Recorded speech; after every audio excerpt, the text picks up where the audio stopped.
안녕하세요. 사연을 시작하기에 앞서 구독과 좋아요 부탁드려요. 감사합니다. 사연 시작해 볼게요. 결혼을 앞두고 있었을 때 저는 정말 행복했죠. 남편은 너무나도 좋은 사람이었어요. 성실하고 착하고 저를 정말 아껴주는 사람이었거든요. 남편 집안은 그냥 평범한 가정이었어요. 시어머니와 시아주버님, 이렇게 세 식구로 살고 있었죠. 시아버님은 남편이 중학생 때 돌아가셨다고 했어요. 저희 친정은 다행히 형편이 괜찮은 편이었죠. 아버지가 사업을 하셔서 부족함 없이 나름 넉넉하게 살았었거든요. 그래서 제가 결혼한다고 하니까 부모님께서 신혼집을 마련해 주셨어요. 경기도 지역이지만 깔끔한 신축 아파트를 사주셨죠. 남편은 정말 고마워했어요. 친정 부모님께 평생 은혜를 잊지 않겠다고 저와 친정 부모님께 정말 잘하겠다고 다짐하더라고요. 그런 남편을 보니까 제가 더 뿌듯했죠. 역시 좋은 사람과 결혼했다는 생각이 들었어요. 그런데 시어머니 반응은 조금 달랐어요. 딱히 고맙다는 말씀도 없으시고 그냥 당연하다는 듯이 받아들이시더라고요. 처음에는 그냥 성격이 그러신가 보다 했죠. 결혼 초기에는 정말 행복했어요. 남편은 변함없이 저를 아껴주었고 저희만의 보금자리에서 신혼생활을 만끽했죠. 친정에서 해준 집이라 그런지 더 애착이 갔어요. 부모님의 사랑이 담긴 집에서 새로운 가정을 꾸려나간다는 게 참 감사했거든요. 문제는 시어머니였어요. 결혼하고 한 달도 안 되어서부터 돈 이야기를 꺼내시기 시작하셨죠. 처음에는 생활비가 좀 빠듯하다며 50만 원 정도 달라고 하시더니 점점 액수가 커졌어요. 100만 원, 200만 원. 그때마다 남편은 뭐라고 못하고 그냥 드리더라고요. 물론 저와 상의하고 결정했어요. 하지만 갈수록 심해지더라고요. 명절 때마다 용돈은 기본이고 시아주버님한테까지도 용돈을 드리라고 하셨어요. 그러면서 항상 하시는 말씀이 장남이 이 집안의 어른이라는 거였어요. 솔직히 이해가 안 갔어요. 시아주버님은 멀쩡한 성인 남성인데 왜 동생이 용돈을 드려야 하는지 말이죠. 하지만 남편은 딱 잘라 거절을 못하더라고요. 그때마다 저는 속이 쓰렸지만 참았어요. 시간이 지나면서 시어머니의 요구는 더 과도해졌어요. 시아주버님이 사업을 한다면서 미천이 필요하다며 5천만 원을 달라고 하시는 거예요. 그때는 정말 어이가 없었어요. 저희도 신혼부부라 돈 모으기 바쁜데 말이에요. 물론 거절했어요. 그 과정에서도 난리가 났었죠. 그동안 제가 모르던 시어머니의 모습들이 충격적이었어요. 막말은 기본이고 남편을 유독 하대하면서 차별하더라고요. 그러던 중에 시아주버님에게 여자친구가 생겼다는 소식을 들었어요. 시어머니께서 굉장히 들떠 계시더라고요. 그 여자 집안이 엄청난 부자라면서 건물을 4채나 가지고 있다고 하셨어요. 저는 시아주버님도 좋은 인연을 만난 것 같아서 다행이라고 생각했어요. 그런데 몇 달 후 시어머니께서 갑자기 저희를 부르시더니 충격적인 말씀을 하셨어요. 이 집안 장남이 결혼하는데 너희도 보태야지. 처음에는 무슨 말씀인지 이해가 안 갔어요. 시어머니께서는 시아주버님 결혼 비용을 저희도 분담해야 한다고 하셨어요. 신부 측에서 워낙 집안이 좋으니까 예식도 크게 한다면서요. 남편과 상의해서 2천만 원 정도는 도와드릴 수 있다고 말씀드렸어요. 솔직히 저희에게도 큰 돈이었지만 가족이니까 도와드려야겠다고 생각했거든요. 그런데 시어머니 반응이 정말 가관이었어요. 2천만 원으로 뭘 하라는 거야? 그걸로 우리 아들 체면이 서겠어? 목소리가 점점 커지시더니 결국 소리를 지르시기 시작했어요. 최소 2억은 내놓아야 한다고 그러면서 신혼집이라도 팔아서 돈을 만들라고 하시는 거예요. 정말 어이가 없었어요. 친정에서 해준 집을 팔아서 시아주버님 결혼 비용을 대라니요. 어머니, 그건 좀 과한 것 같아요. 그리고 이 집은 친정에서 해준 집이에요. 아무리 그래도 저희 맘대로 집을 팔 수는 없어요.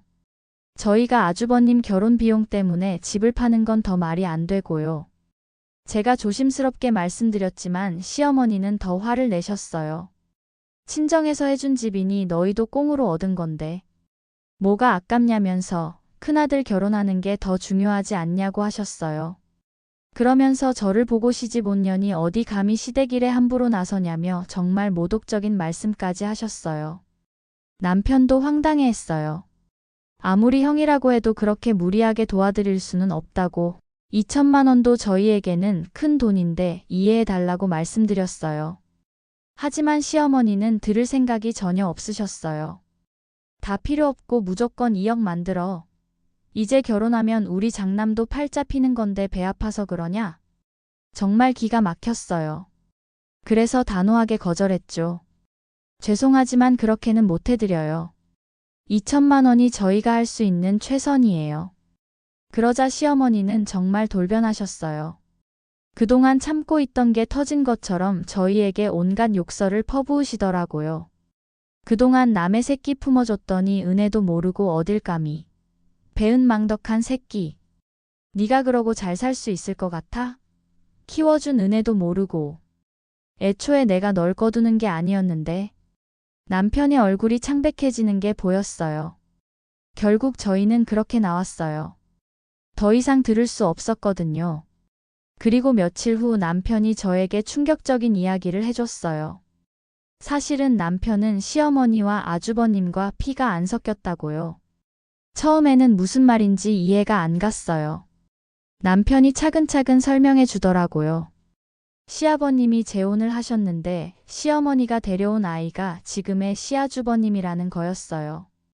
남편은 시아버님의 친아들이었고요. 시아버님이 돌아가신 후에 남편이 얼마나 힘들었는지 그때서야 알게 됐어요.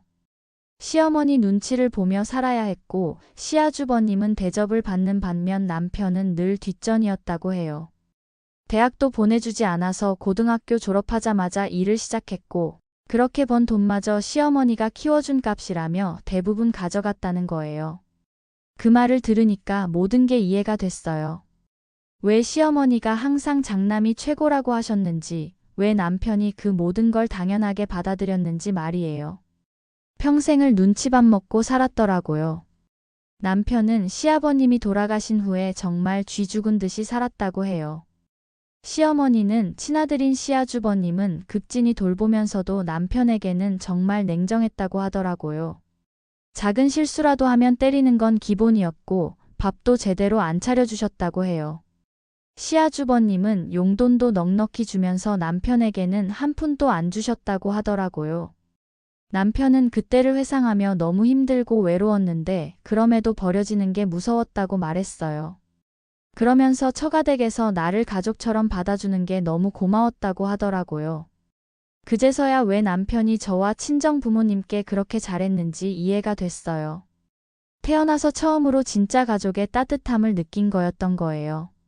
친정 부모님도 남편을 진짜 아들처럼 아껴주셨고 남편은 그 사랑에 목말라 있었던 거였어요. 이제 그만하자. 우리도 살아야 하고 앞으로 생길 아이도 생각해야 해. 이제 정말 내 가족을 꾸리고 싶어. 남편의 말에 저도 동의했어요. 더 이상 이런 식으로 살 수는 없었거든요. 그날 저희는 시어머니와 연락을 끊기로 결정했어요. 그런데 놀랍게도 시어머니도 저희와 연 끊고 살자고 하시더라고요.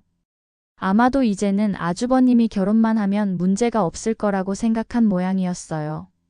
연락을 끊고 나니까 정말 평화로웠어요. 시어머니의 끊임없는 돈 요구에 시달리지 않아도 되니까 저희 생활이 훨씬 여유로워졌어요. 남편의 표정도 밝아졌고요. 그동안 얼마나 스트레스를 받고 살았는지 그때 깨달았어요. 저 모르게 그동안 시어머니는 시도 때도 없이 남편에게 많은 요구를 해왔다는 걸 알게 됐죠. 저희는 둘만의 시간을 만끽하면서 미래를 계획하기도 하고 아이를 가져볼까 하는 이야기도 나누곤 했죠. 친정 부모님도 저희 이야기를 듣고 잘했다며 응원해 주셨어요. 그리고 남편을 위로해 주셨어요. 그렇게 1년 정도가 흘렀을 때였어요. 어느 날 아침에 초인종이 울리더라고요. 누군가 했더니 시어머니셨어요. 그런데 모습이 말이 아니었어요. 옷차림도 엉망이고 얼굴도 많이 수척해지셨더라고요. 시어머니께서 현관 앞에서 울면서 미안하다면서 한 번만 도와달라고 하셨어요. 어쩔 수 없이 집으로 들어오라고 했는데 그때 들은 이야기가 정말 가관이었어요. 시아주버님이 결혼하려던 그 여자 알고 보니 부자가 전혀 아니었다는 거예요. 건물 네 채는커녕 작은 오피스텔에서 살았고 시아주버님을 속여서 돈만 뜯어낸 거였다고 해요. 그 와중에 아주버님은 그 여자한테 잘 보이려고 대출까지 받아서 7천만 원짜리 차를 사줬는데 몇 달 뒤 파혼을 선언했다는 거였어요. 아주버님은 그 여자가 부자가 아니었다는 걸 알게 됐어도 그 여자를 많이 좋아한 모양이었어요. 그래도 결혼을 추진했다고 하더라고요. 그런데 그걸 알고 시어머니는 반대를 했고 아주버님은 또 잘 보이려고 그 여자한테 돈을 많이 쓴 거였어요.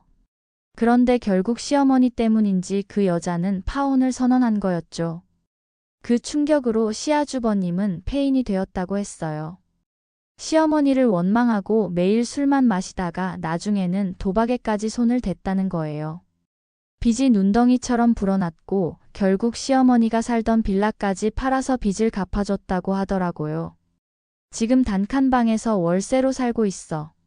내가 새벽부터 밤늦게까지 일해서 겨우 생활비를 벌고 있는데 큰아들은 계속 도박만 해. 돈 달라고 난리야. 나 때문에 그 여자랑 헤어졌다면서 나랑은 대화도 안 하려고 해. 어떻게 해야 할지 모르겠어. 시어머니는 눈물범벅이 되어서 저희에게 빌었어요. 도와달라고, 조금만 도와달라고 말이에요. 그 모습을 보니까 복잡한 심정이었어요. 그동안 저희에게 그렇게 못되게 굴었던 분인데도 불쌍하다는 생각이 들더라고요. 남편과 저는 진지하게 고민했어요. 밤늦게까지 이야기를 나눴어요. 한편으로는 동정심이 들었지만 다른 한편으로는 그동안 당한 일들이 떠올랐어요. 마지막이야. 정말 마지막으로 2천만 원만 보내주자. 그동안 키워준 값은 충분히 치렀어. 남편이 결정을 내렸어요. 저도 동의했어요. 시어머니께 2천만 원을 드리면서 분명히 말씀드렸어요. 이게 정말 마지막이에요. 이제 다시는 연락하지 마세요. 시어머니는 그 와중에도 이거 밖에 안 되냐며 조금 더 달라고 하더라고요. 정말 끝까지 이기적인 분이셨어요. 그 후로 지금까지 1년이 더 지났어요. 시어머니께서는 여전히 힘들게 사시는 것 같아요. 가끔 소식을 들어보면 단칸방에서 새벽 일을 하면서 시아주버님 도박빚을 갚으며 살고 계신다고 해요. 시아주버님은 여전히 도박을 끊지 못하고 있고요. 저희는 완전히 연락을 끊고 살고 있어요. 그리고 얼마 전에 정말 기쁜 소식이 생겼어요. 임신을 한 거예요. 지금 5개월째인데 남편과 저는 정말 행복해요. 남편도 완전히 달라졌어요. 그동안 시어머니에게 시달리느라 위축되어 있던 모습이 사라지고 정말 밝아졌어요. 이제는 과거를 완전히 정리하고 저희만의 가정을 꾸려나가는 일에만 집중하고 있어요. 친정 부모님도 저희가 임신했다는 소식을 듣고 정말 기뻐하세요. 태교에 좋은 것들을 사다 주시고 아이 용품도 미리미리 준비해주고 계세요. 정말 든든한 가족이 있어서 감사해요. 가끔 시어머니 생각이 날 때도 있어요. 특히 명절 때면 혼자서 얼마나 쓸쓸하실까 하는 생각도 들고요. 하지만 저희가 선택한 길이 맞다고 생각해요. 저희도 행복할 권리가 있고 태어날 아이를 위해서도 건강한 환경을 만들어주는 게 맞다고 생각거든요. 시어머니께서 처음부터 저희를 진짜 가족으로 대해주셨다면 어땠을까요? 저희 형편도 이해해 주시면서 적당히 도움을 청하셨다면 저희도 기꺼이 도와드렸을 거예요. 하지만 처음부터 끝까지 저희를 돈 조달용으로만 생각하셨으니까 이런 결과가 된 거죠. 남편도 이제는 완전히 정리된 것 같아요. 다시 연락을 취할 생각은 전혀 없다고 해요. 그동안 충분히 희생했고 이제는 자신의 가족을 위해 살겠다고 다짐하고 있어요. 저는 정말 다행이라고 생각해요. 만약 그때 시어머니 말씀을 들어서 집을 팔았다면 어떻게 됐을까요? 지금쯤 전세방에서 살면서 시아주버님, 도박빚까지 떠안고 살고 있었을지도 몰라요. 생각만 해도 끔찍해요. 시어머니 일로 힘들어했던 시간들이 이제는 다 지나간 일이 되었어요. 그때는 정말 괴롭고 힘들었는데 지금 생각해보면 그 경험이 저희 부부를 더 단단하게 만들어준 것 같아요. 서로를 더 의지하게 되었고 진짜 가족이 무엇인지도 깨닫게 되었거든요. 지금의 저희는 정말 행복해요. 조용하고 평화로운 일상이 이렇게 소중한 줄 몰랐어요. 아이가 태어나면 더 바빠지겠지만 그것도 행복한 바쁨이겠죠. 친정 부모님도 도와주신다고 하셨고 남편도 육아휴직을 쓸 계획이라고 해요. 시어머니께서 지금 어떻게 지내시는지는 모르겠지만 저희가 도와드릴 수 있는 일은 이미 다 끝났어요. 앞으로는 정말 저희만의 행복한 가정을 꾸려나갈 거예요. 아이에게도 따뜻하고 사랑 많은 가정을 선물해 줄 수 있을 것 같아서 기대가 돼요. 이런 평범한 행복이 얼마나 소중한 건지 그동안의 경험을 통해 뼈저리게 깨달았거든요. 제 긴 이야기를 끝까지 들어주셔서 감사합니다. 구독과 좋아요, 알림 설정까지 잊지 마세요.